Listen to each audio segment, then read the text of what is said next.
News 2 is on tour today in Murfreesboro, where the mayor is telling us about the balancing act of managing growth.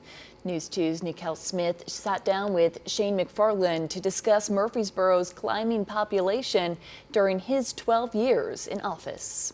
I'm not from here. I moved here. And so routinely when I talk to people, I mean, it's less than 10% of the people that I talk to that are from Murfreesboro. But what you see is much like me sometimes. I'm like, man, these people who are moving in here, I wish they'd stop, you know? So what happens is you move here and then you don't want anyone else to move here. And I mean, that's human nature. So, but I think COVID really changed all of that. I mean, we were growing at a fast pace.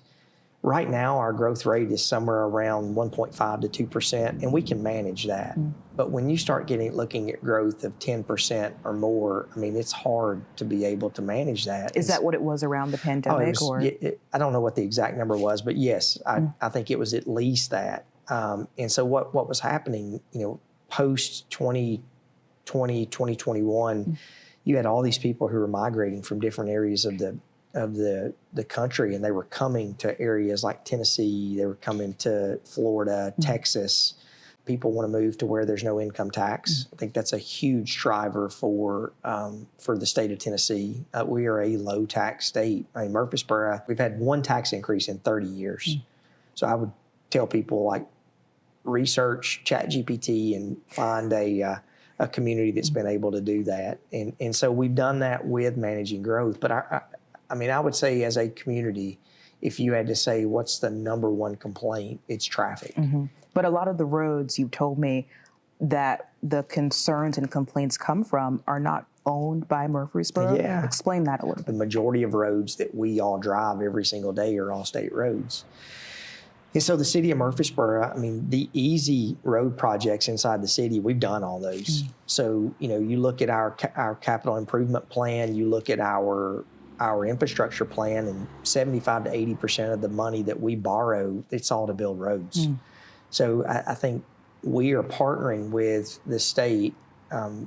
We just got funding approval to widen Old Fort Parkway from the bridge over Broad all the way back to I-24. It's a $30 million project, and the city of Murfreesboro is paying half of that. Continuing on the conversation of growth, which obviously is a big topic here and in other parts of the mid-state, but when people see a new subdivision going in, I feel like the Facebook comments start just climbing up and up.